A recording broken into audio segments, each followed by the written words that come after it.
नमस्ते दोस्तों, मैं अंकित पाठक आज की अपनी नई कक्षा में आप सभी का स्वागत करता हूं। यह कोर्स हम UGC NTA net paper two Hindi के लिए प्रिपेयर कर रहे हैं और इस कोर्स में हम दिसंबर 2026 के नेट एग्ज़ाम को टारगेट कर रहे हैं। आज इस कोर्स की कक्षा संख्या 37 है। तो इस कक्षा को शुरू करने से पहले एक बार हम देख लेते हैं जो हमने पिछली कक्षा में पढ़ा था। पिछली कक्षा में हमने पहले अपने संज्ञा की चर्चा को समाप्त किया था। उसमें जो भाववाचक संज्ञा का हम देख रहे थे कि कैसे कुछ शब्दों से हम भाववाचक संज्ञा बनाते हैं, उसको हमने देखा था। और फिर हमने क्रियार्थक संज्ञा की बात की थी कि क्रियाओं का प्रयोग जब हम संज्ञा के रूप में करते हैं तो वो क्रिया न रहकर संज्ञा रह जाती है, संज्ञा हो जाती है। तो उसकी चर्चा की थी। फिर उसके बाद हमने अपने सर्वनाम के ऊपर चर्चा शुरू कर दी थी कि संज्ञा के बदले में जो शब्द प्रयोग किए जाते हैं उन शब्दों को हम सर्वनाम कहते हैं। फिर उसके भेद देखे थे। भेद में पहला था अपना पुरुषवाचक सर्वनाम, जिसमें प्रथम पुरुष, मध्यम पुरुष और उत्तम पुरुष। पुरुष के बारे में भी हमने संक्षिप्त में देखा था। फिर जो भी सर्वनाम होते हैं जैसे कि मैं, हम, तुम लोग, वह, वे, ये सब ये हमने देखा था पुरुषवाचक सर्वनाम के अंतर्गत। फिर हमने प्रश्नवाचक सर्वनाम की बात की थी, जिससे हमने देखा था कि इससे प्रश्न पूछने का बोध होता है। तो जहाँ आप संज्ञा न रखे, कोई ऐसा प्रश्न वाला शब्द रखे जैसे कौन, क्या, कहाँ, तो वो सारे शब्द प्रश्नवाचक सर्वनाम कहे जाएंगे। उसके बाद हमने बात की थी निजवाचक सर्वनाम की, जिसमें निजता का बोध हो, खुद का, स्वयं, अपने, आप, ऐसे जैसे शब्द आते हैं तो ये निजवाचक सर्वनाम कहे जाते हैं। फिर हमने देखा था निश्चयवाचक सर्वनाम, जिसमें निश्चितता, निश्चयात्मकता भी कह सकते हो, उसका बोध हो, तो उसे हम निश्चयवाचक सर्वनाम कहते हैं। इसके एग्जाम्पल भी हमने देखे थे। अब दो भेद इसके और बच रहे हैं, अनिश्चयवाचक सर्वनाम और संबंधवाचक सर्वनाम। तो इसको देखेंगे हम आज की कक्षा में और फिर विशेषण के ऊपर अपनी चर्चा को शुरू करेंगे। तो चलिए फिर आज की कक्षा शुरू करते हैं।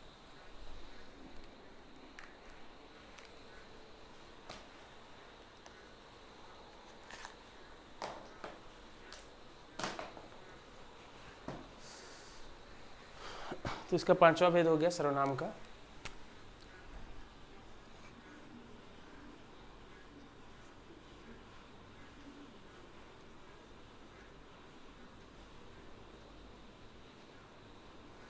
अनिश्चयवाचक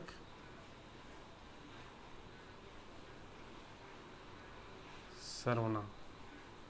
ठीक है, मतलब नाम से यह जा रहा है कि अनिश्चितता का बोध, तो वही है।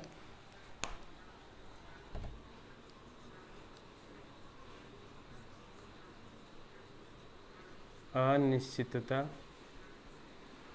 का बोध। ठीक है,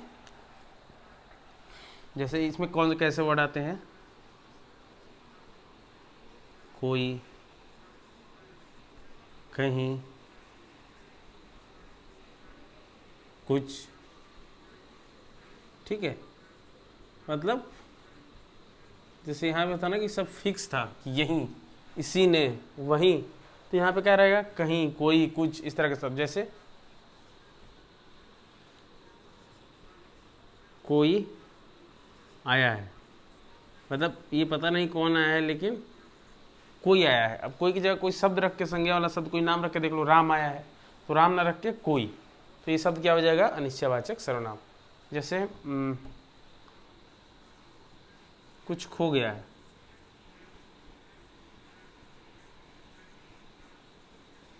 मान लो घर में चाबी खो गई है, तो इसकी जगह चाबी खो गई है तो चाबी नहीं रख के आपने क्या रख दिया, कुछ रख दिया, तो ये कुछ क्या हो गया, अनिश्चयवाचक सर्वनाम हो गया। तो ये कोई, कुछ, इस तरह से। एक चीज़ मैं आपको बताऊंगा, अभी संक्षेप में बता दे रहा हूँ, जब विशेषण पढ़ेंगे तो और चीज़ें क्लियर हो जाएंगी, दोनों चीज़ें आपको क्लियर हो जाएंगी। अगर इन सब शब्दों के बाद तुरंत कोई संज्ञा शब्द आ जाए ना, तो वो शब्द विशेषण हो जाएगा। जैसे अगर यहाँ कोई आया है तो ठीक है, अब रहता कोई लड़का आया है, तो वहाँ कोई उस लड़का की विशेषता बता रहा है, तो वो आपका विशेषण हो जाएगा। तो ये कंफ्यूज मत होना, हम ये विशेषण पढ़ेंगे ना तो वहाँ वो आएगा भी। ठीक है, संख्यावाचक विशेषण के अंतर्गत तो हम पढ़ लेंगे उसको, लेकिन अभी भी आपको बता दे रहा हूँ कि अगर ऐसे किसी भी शब्द या किसी भी शब्द के तुरंत बाद अगर संज्ञा आ रहा है ना, तो समझ लेना कि वो विशेषण शब्द है। तुरंत बाद संज्ञा नहीं आना चाहिए। ठीक है, कुछ क्रिया रहे या कोई दूसरा संबंध बोधक टाइप में, तो वो हो सकता है, लेकिन तुरंत संज्ञा नहीं है। अब कोई है, कोई के बाद तुरंत क्रिया आ गया, तो आप रख के भी देख सकते हो ना। यहाँ पर राम रखोगे तो राम आया है, तो आप दिखा सकते हो कि हाँ ये एक संज्ञा के बदले में शब्द आया, तो ये पक्का सर्वनाम है। तो अगर कोई के बाद तुरंत कोई और दूसरा संज्ञा आ जाता है, जैसे कोई लड़का आया है, तब वो कोई वहाँ सर्वनाम नहीं रह जाता, वो उस लड़के की विशेषता बता रहा है कि कोई लड़का, ठीक है, तो फिर वो विशेषण हो जाएगा। तो इस चीज़ को थोड़ा सा विशेषण में जब पढ़ लोगे तो दोनों में फिर आप अंतर करना समझ जाओगे कि वो कौन सा सर्वनाम है और कहाँ विशेषण है, आपको बता दूंगा, वहाँ भी क्लियर कर दूंगा। तो ये होगा अनिश्चयवाचक सर्वनाम। चलिए ठीक है, अब एक और इसका भेद बचा है, संबंधवाचक।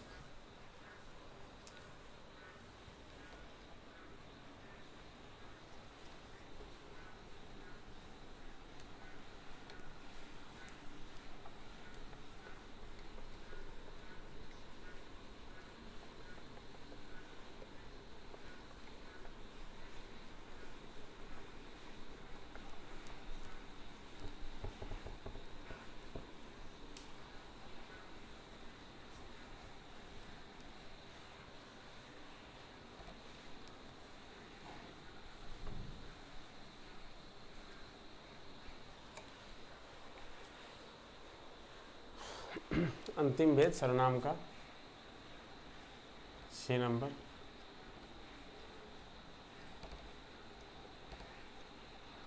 संबंधवाचक सर्वनाम।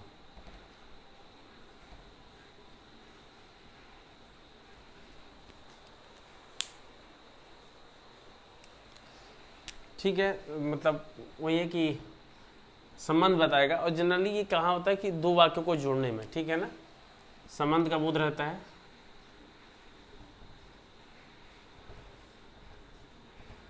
का बोध, और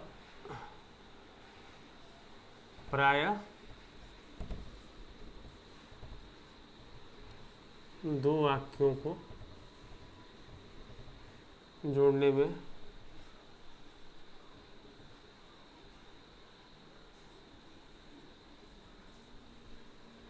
प्रयोग होता है।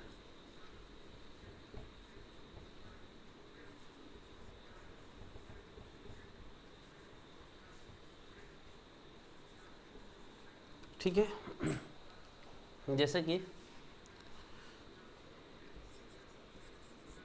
जैसे दो सिंपल वाक्य हैं, राम दौड़ेगा, राम जीतेगा, ठीक है, तो एक मतलब संज्ञा हो गया राम कि राम दौड़ेगा, राम जीतेगा। अब इन दोनों को मिला के हम कह रहे हैं कि जो दौड़ेगा वह जीतेगा, तब राम की जगह हमने क्या शब्द यूज कर दिया, जो, और वह भी यहाँ राम के लिए ही आया है। तो ये जो और वह ऐसे जो शब्द आते हैं ना, ये कौन से विशेषण कहे जाते हैं, कौन से सर्वनाम कहे जाते हैं, संबंधवाचक सर्वनाम। तो जैसे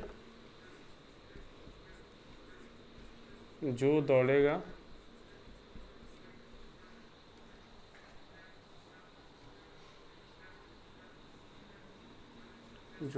वह जीतेगा, तो यहाँ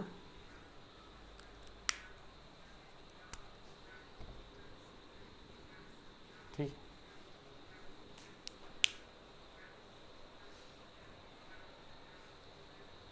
जैसे अब राम जहाँ जाएगा वहाँ खुशियाँ होंगी, तो अब जहाँ की जगह कुछ संज्ञा रख सकते हो, जैसे राम पटना जाएगा वहाँ खुशियाँ होंगी, तो पटना के एक जगह आपने शब्द क्या रख दिया, जहाँ, या राम दिल्ली जाएगा वहाँ बारिश होगी, तो राम जहाँ जाएगा वहाँ बारिश होगी, तो जहाँ की जगह कोई संज्ञा रख के देखो, जैसे दिल्ली, तो इस तरह से दिल्ली की जगह आपने क्या रख दिया, जहाँ रख दिया। तो ये क्या कर रहा है, ये जोड़ रहा है, यानी कि दो, प्राय जब दो वाक्यों को जोड़ने में मिश्र वाक्य, अब ये मिश्र वाक्य संयुक्त वाक्य ये भी वाक्य के अंतर्गत हम पढ़ेंगे, लेकिन समझ लो कि दो वाक्यों को जोड़ने में ये प्राय प्रयोग होता है इसका संबंधवाचक सर्वनाम का, ठीक है। तो जो वह ऐसे करके, तो ये हो गया अपना संबंधवाचक सर्वनाम। अब सर्वनाम में एक नोट बना लेना ऐसे बॉक्स करके, बॉक्स या फिर बस सर्वनाम यहाँ खत्म हो रहा है ना, तो यहाँ पे एक नोट करके लिख लेना, ठीक है।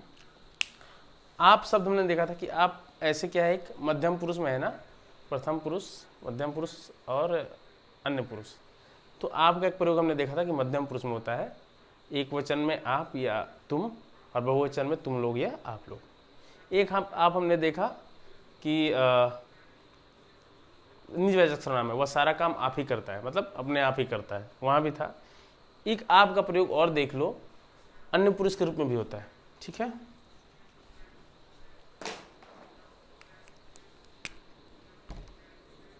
आप कहाँ पे, अन्य पुरुष के रूप में,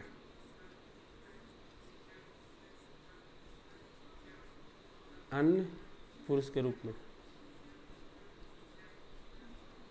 ये कब होता है, कभी मंच वगैरह पे सुने होंगे आप कि जब परिचय देते हैं ना तो उस समय लोग आप बोलते हैं। जैसे मान लो कि बुलाना है किसी को, कोई आदरणीय सम्मानीय व्यक्ति हैं, मान के चलते हैं कि रामचंद्र शुक्ल हैं और रामचंद्र शुक्ल बैठे हुए हैं, कोई मंच या सभा चल रही है तो वहाँ बैठे हुए हैं और जो अनाउंस कर रहा है वो एंकर जो है वो मंच से बोल रहा है कि मतलब रामचंद्र शुक्ल को बुलाना है, तो उसके पहले उनको इंट्रोड्यूस कराएगा। जो सामने लोग बैठे हैं उनसे रामचंद्र शुक्ल के बारे में इंट्रोड्यूस कराएगा। तो वो ऐसे ही बोलेगा कि अब मैं बुलाना चाहूँगा रामचंद्र शुक्ल को, और उनके बारे में थोड़े बहुत कुछ बोलेगा कि इन्होंने ये किया, आप वहाँ भी गए, आपने इस कॉलेज में पढ़ाया, आपने ये चीज़ की। तो वो जो आप आता है ना वह की जगह आ रहा है, उन्होंने ना कह के एक आदर और सम्मान का भाव देने के लिए वहाँ आपका प्रयोग होता है। और तब वो आप ऐसा मत समझना कि मध्यम पुरुष के रूप में, बल्कि वो अन्य पुरुष के रूप में यूज हो रहा है। ठीक है, वह न करके आदर के रूप में या सम्मान के रूप में हम आपका प्रयोग करते हैं। ये बुक्स में भी आपने देखा होगा कि जैसे कोई किताब लिख रहा है, मान लो रामचंद्र शुक्ल के बारे में ही, चलो उन्हीं के बारे में बात कर लेते हैं। कोई आप निबंध पढ़ोगे तो कुछ देर तो ऐसे लिखेगा कि रामचंद्र शुक्ल ये थे, इनका जन्म यहाँ हुआ, इन्होंने यहाँ तक पढ़ाई की, ये सब। फिर वहाँ पे लिखेगा कि आप फिर इस स्कूल में आपने अध्यापन भी किया, आप यहाँ भी गए, आप वहाँ तक पढ़े, आपकी कॉलेज की शिक्षा उस शिक्षक से हुई। तो ऐसे करके आप शब्द यूज होने लगेगा। तो वो आप ये मत समझ लेना कि वो तुम या फिर मध्यम पुरुष के लिए बोल रहा है, वो उन्हीं के लिए बोल रहा है, वह ही कहना चाहता है, उन्हें ही कहना चाहता है, लेकिन आदर सूचक के रूप में वो आप शब्द का प्रयोग करने लगता है। तो वो क्या है, आदर दिखाने के लिए, सम्मान दिखाने के लिए आप शब्द का प्रयोग हो रहा है, लेकिन है वो किस पुरुष में, अन्य पुरुष के रूप में ही है। ठीक है, तो मैं उसका एग्जाम्पल लिख दूंगा ताकि आपको याद भी रहेगा। अन्य पुरुष के रूप में कहाँ पे,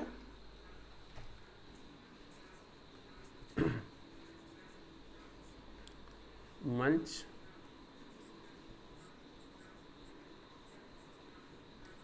या सभा में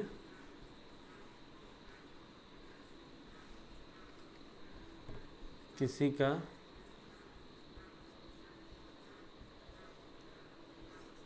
परिचय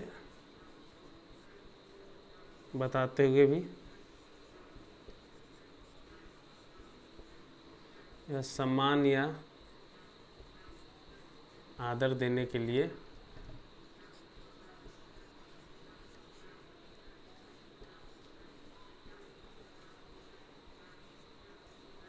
लेखों में भी ये सब चलता है। ठीक है, जैसे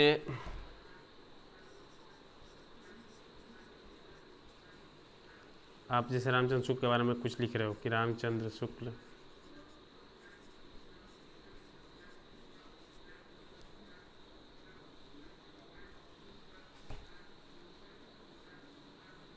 हिंदी साहित्य के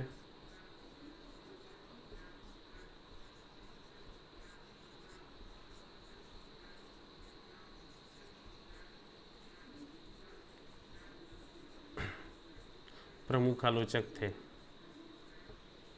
ठीक है, फिर आपने कुछ ऐसे लाइन लिखी, ठीक है, उनके बारे में। फिर आप लिखोगे कि आपने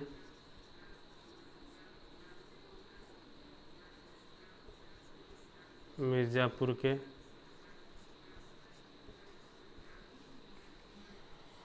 मिशन स्कूल में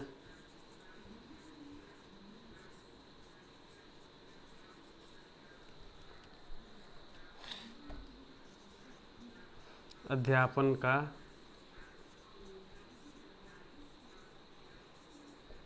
कार्य किया। तो इस तरह के ना जो आप आते हैं ना, वो समझ लेना कि वहाँ वो अन्य पुरुष के रूप में प्रयोग हो रहा है, ना कि मध्यम पुरुष के रूप में। ठीक है, तो एक आपके बारे में था, तो मैं सोचा इसको बता देना ज़रूरी है, क्योंकि हमेशा ना लेखों में आपको पढ़ने को मिलेगा। तो चलिए फिर सर्वनाम की हमारी चर्चा यहीं पूरी हुई। अब हम अपने अगले टॉपिक की ओर बढ़ते हैं, विशेषण। ठीक है।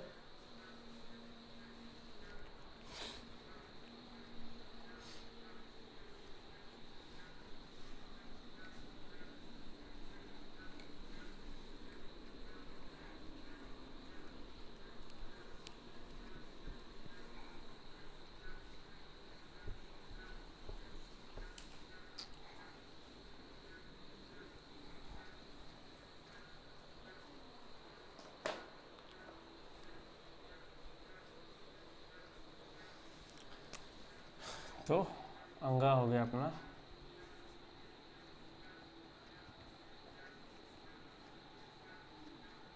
विशेषण। ठीक है, तो इसके बारे में बचपन से पढ़ते हैं कि जो शब्द संज्ञा सर्वनाम की विशेषता बताता है उसे हम विशेषण कहते हैं। तो वही सिंपल परिभाषा कि जो शब्द संज्ञा या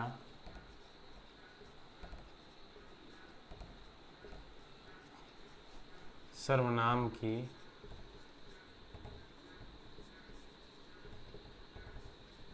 विशेषता बताता है उसे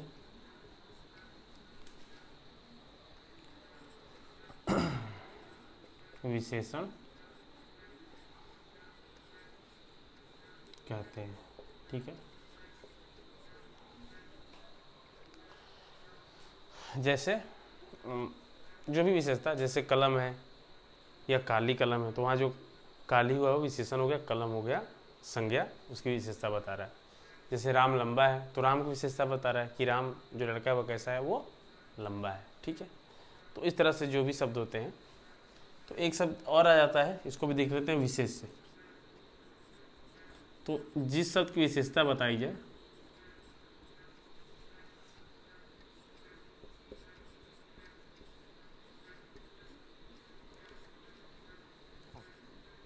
जिस शब्द की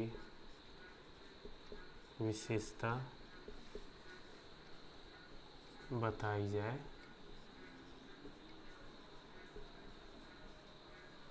उसे विशेष से कहते हैं। ठीक है, तो अब एग्जाम्पल देख लेते हैं। जैसे मान लो हमने कहा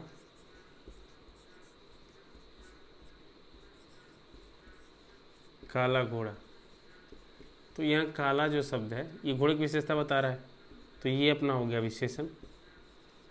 ठीक है, और किसकी, घोड़े की विशेषता बता रहा है, तो घोड़ा क्या हो जाएगा, विशेष। ठीक है, इस तरह से।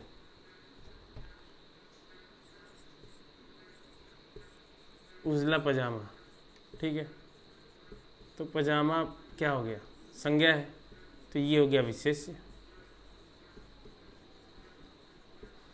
और इस पजामे की विशेषता कि ये कैसा है, उजला है, तो ये हो गया विशेषण। तो ये दोनों शब्दों से क्लियर हो गया होगा विशेष क्या है और विशेषण क्या है। तो जिस संज्ञा सर्वनाम की, मतलब जो भी संज्ञा सर्वनाम जिसकी विशेषता बताई जा रहा है वो विशेष से हो जाएगा, और जिस शब्द से हम विशेषता बता रहे हैं वो सब विशेषण हो जाएगा। ठीक है,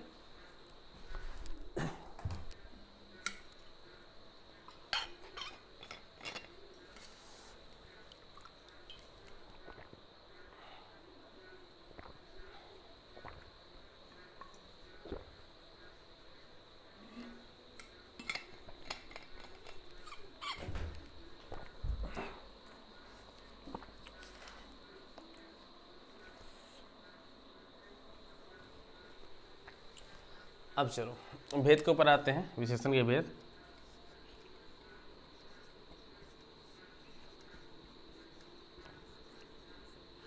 विशेषण के भेद,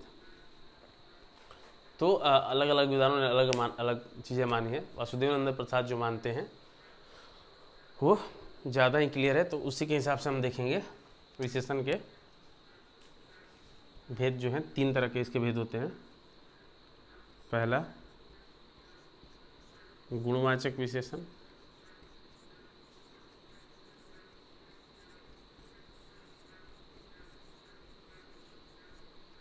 दूसरा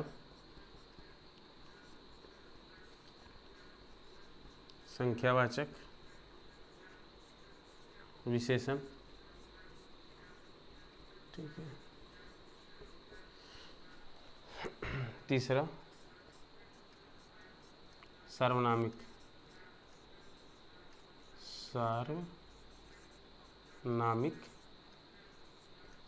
विशेषण।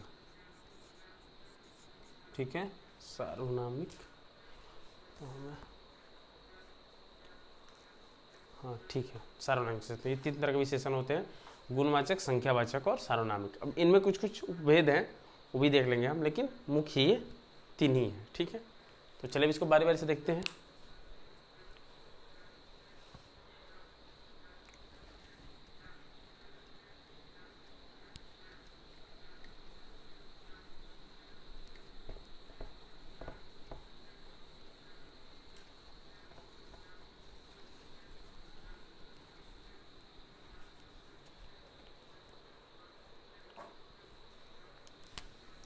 पहला भेद क्या है?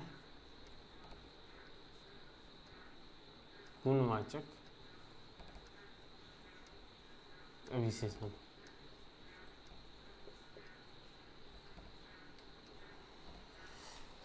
तो सिंपल है, नाम से स्पष्ट है, गुण बताएगा। संज्ञा सर्वनाम का गुण, दशा, स्वभाव, रंग, इन सब चीज़ों का जिस शब्द से पता चलता है उसे हम गुणवाचक विशेषण कहते हैं।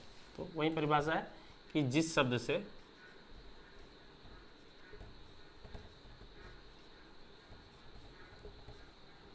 संज्ञा के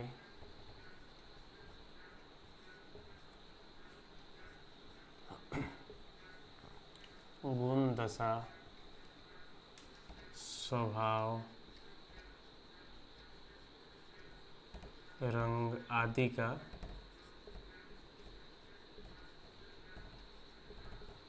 पता चले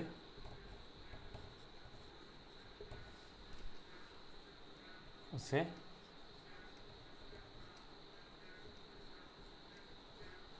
गुणवाचक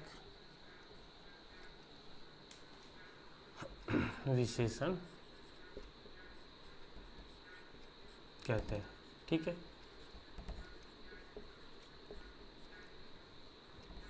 अब जैसे देखो, हमने कहा जवान आदमी, ठीक है, तो उस आदमी की दशा का पता चल रहा है कि उस आदमी की दशा क्या है, वो जवान है। तो ये जो जवान शब्द हुआ, ये अपना क्या हुआ, विशेषण हुआ। आदमी हो गया संज्ञा, संज्ञा कह लो, विशेष्य कह लो। तो इसकी अवस्था का बता रहा है कि कैसा आदमी है, तो जवान आदमी है। तो ये शब्द क्या हुआ, गुणवाचक विशेषण। जैसे काली कुतिया, ठीक है, तो कुतिया ये क्या होगी, संज्ञा, और काली उसके रंग के बारे में बता रहा है।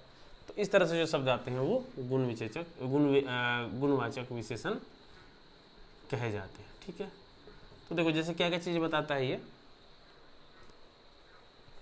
कुछ क्या क्या शब्द आ सकते हैं। देखो, एक तो काल के बारे में बताएगा। काल जैसे क्या हो जाएगा कि नया, पुराना, ठीक है, आगामी,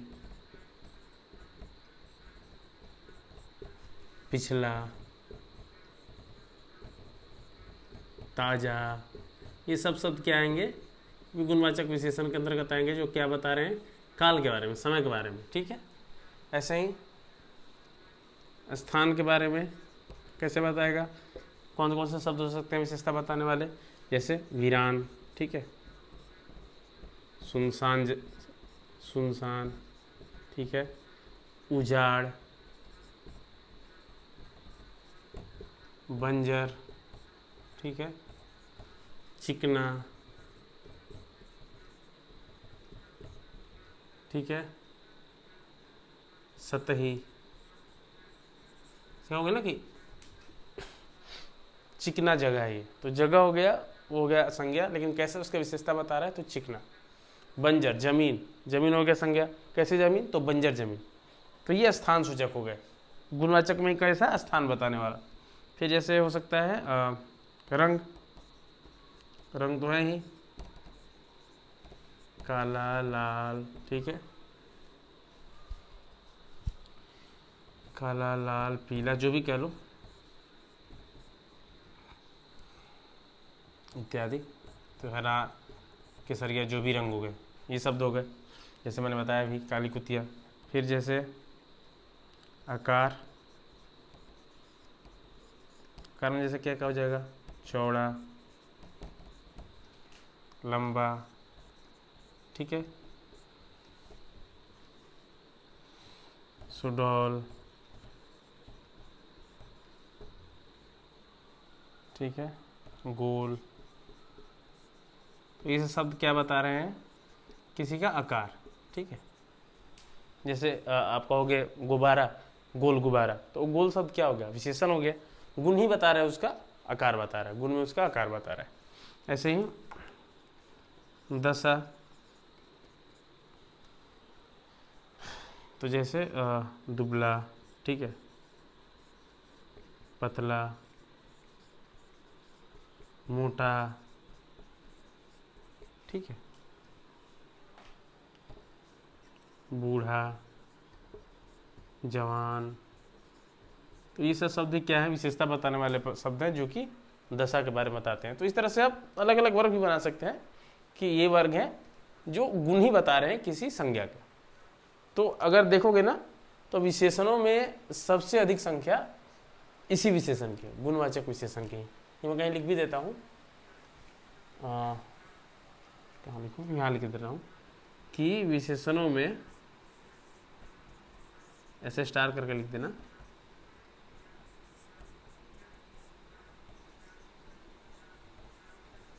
सबसे अधिक संख्या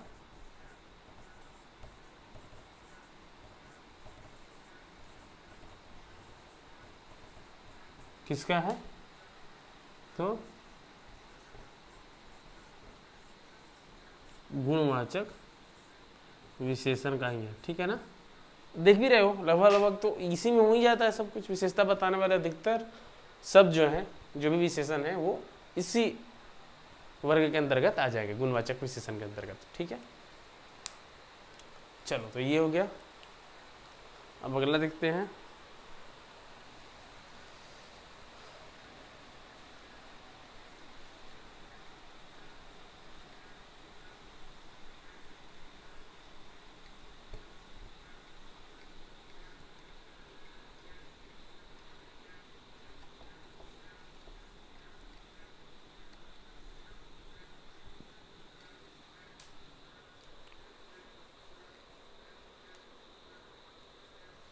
दूसरा संख्यावाचक विशेषण, ठीक है।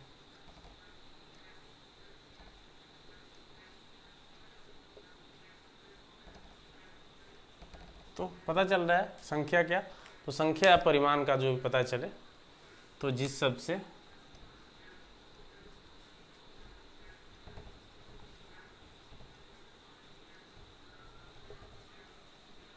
किसी व्यक्ति या वस्तु के संख्या या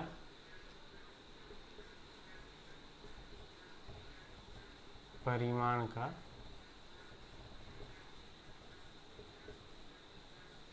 पता चले,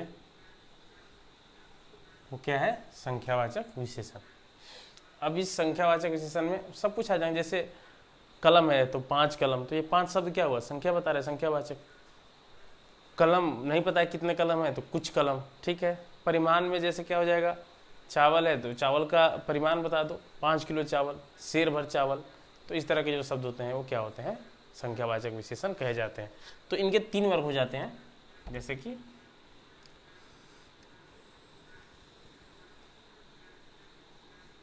एक तो हो जाएगा परिमाण बोधक,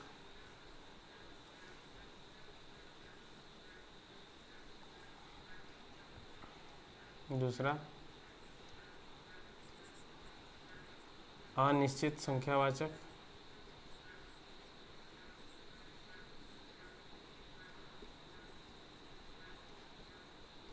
संख्यावाचक, और एक भेद निश्चित संख्यावाचक, ठीक है।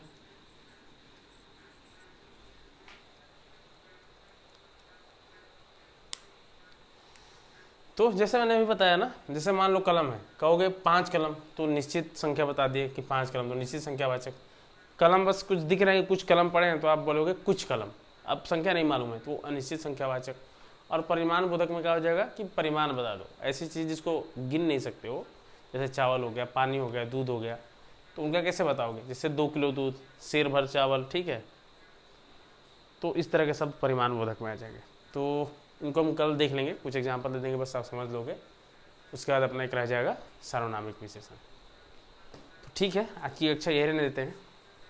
और अगर क्लास आपको अच्छी लगी तो वीडियो को जरूर शेयर कीजिएगा, चैनल को सब्सक्राइब करिए, दोस्तों तक पहुंचाइए, जो भी हिंदी से जुड़े हैं उन लोगों तक पहुंचाइए। और कल फिर मिलते हैं आपके साथ एक नई कक्षा में। तब तक अपना और अपनों का ख्याल रखिए। धन्यवाद।